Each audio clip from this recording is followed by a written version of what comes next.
Have you ever heard of a king who lost his throne, fled the country, and then came back to reclaim it all within a year? Meet Edward IV, one of England's most fascinating and formidable monarchs. Standing at an impressive 6'4", he wasn't just a king. He was a giant of his time, a charismatic warrior who dominated the battlefield and the royal court. But his story is more than just battles and conquests. It's a gripping saga of power, love, betrayal, and resilience that played out during one of England's most chaotic periods, the Wars of the Roses. Born in 1442, in Rouen, France, Edward was the son of Richard, Duke of York. His father was a powerful nobleman with a strong claim to the English throne, a claim that put him in direct opposition to the reigning Lancastrian king, Henry VI. This rivalry between the House of York, symbolized by the white rose, and the House of Lancaster, with its red rose, plunged England into decades of civil war. Edward grew up in a world of political intrigue and constant conflict. He wasn't destined for a peaceful life. He was forged in the fires of war. From a young age, Edward showed incredible military promise. He was tall, strong, and a natural leader of men. His first taste of major command came in 1461 at the Battle of Mortimer's Cross. He was just 18 years old. Before the battle, a rare atmospheric phenomenon occurred at parhelion, or sundog, which made it look like there were 3 suns in the sky. While his troops were terrified, seeing it as a bad omen, Edward brilliantly turned it to his advantage. He declared it a sign of the Holy Trinity, a symbol of divine blessing on their cause. This moment of quick thinking rallied his army, and they went on to win a decisive victory. This victory was a turning point. It cemented Edward's reputation as a brilliant commander and paved the way for his ascension to the throne. Just a few weeks later, following the Yorkist victory at the Battle of Towton, one of the bloodiest battles ever fought on English soil, the Lancastrian cause was shattered. King Henry VI fled, and the young victorious Duke of York was proclaimed King Edward IV. At just 19, he had seized the crown. London welcomed him as a hero. He was the very picture of a perfect medieval king, handsome, charming, and a proven warrior. It seemed like a new golden age was dawning for England under the House of York.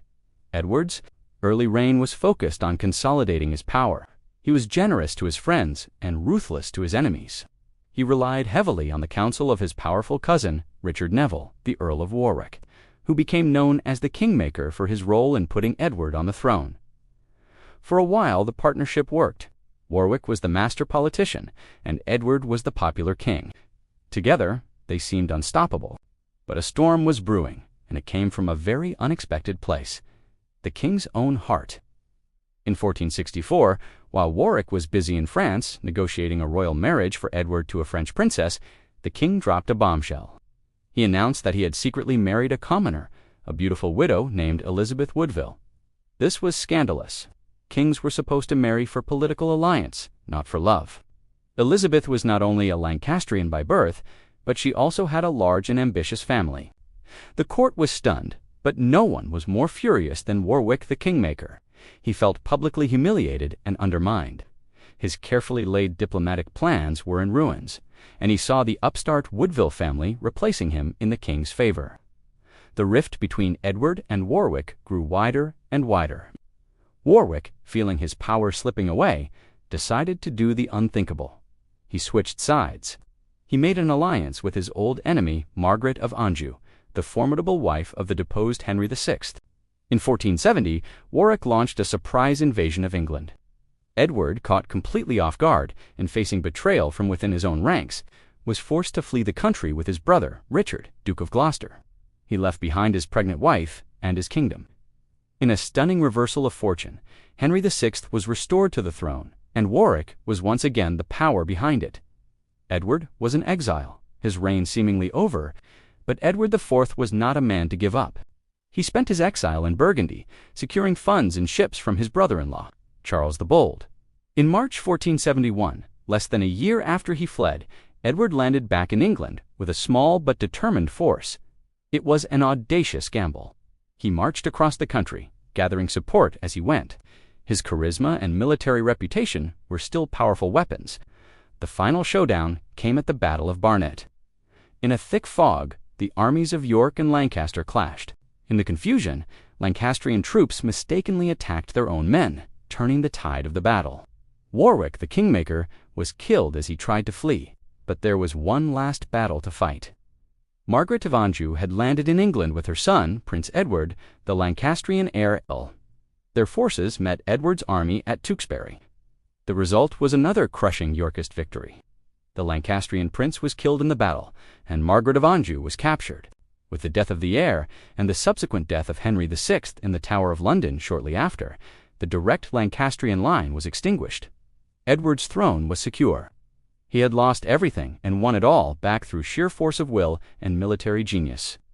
The second half of Edward's reign was a period of relative peace and prosperity.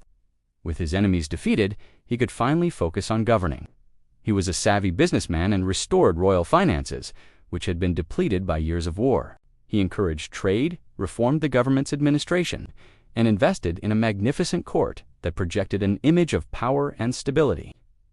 He was known for his charm and his love of life's pleasures. He had a voracious appetite for food, wine, and women, fathering several illegitimate children in addition to his 10 legitimate children with Queen Elizabeth. However, this period of stability was built on a fragile foundation. The court was still rife with factionalism, particularly between the Queen's family, the Wood, and the old Yorkist nobility, including Edward's own brothers, George, Duke of Clarence, and Richard, Duke of Gloucester. The ever-scheming Clarence was eventually executed for treason in 1478. Famously, according to legend, by being drowned in a butt of Malmsey wine. In the spring of 1483, at the age of just 40, Edward IV fell suddenly ill. After a short illness, he died, leaving the throne to his 12-year-old son, Edward V. The king's premature death created a massive power vacuum. He named his trusted brother, Richard of Gloucester, as Lord Protector of the realm to rule until his young son came of age. But what happened next would become one of the most enduring mysteries in English history. Richard declared Edward IV's marriage to Elizabeth Woodville invalid, making their children illegitimate. He then seized the throne for himself, becoming King Richard III. The 2 young princes, Edward V and his younger brother, were placed in the Tower of London. Edward IV's legacy is complex. He was a brilliant military commander who won his crown on the battlefield not once, but twice. He was a charismatic and popular king who brought a decade of peace and prosperity to a war-torn country. But his controversial marriage and his sudden death ultimately plunged the kingdom back into chaos, leading to the rise of Richard III and the final chapter of the Wars of the Roses. He was a warrior, a lover, a king, and a man of great contradictions. His life is a testament to the brutal, unpredictable nature of power in the 15th century, a story of a king who truly lived by the sword. Thanks for watching. If you enjoyed this dive into the life of Edward IV, don't forget to like, subscribe, and hit that notification bell for more stories from history. See you next time.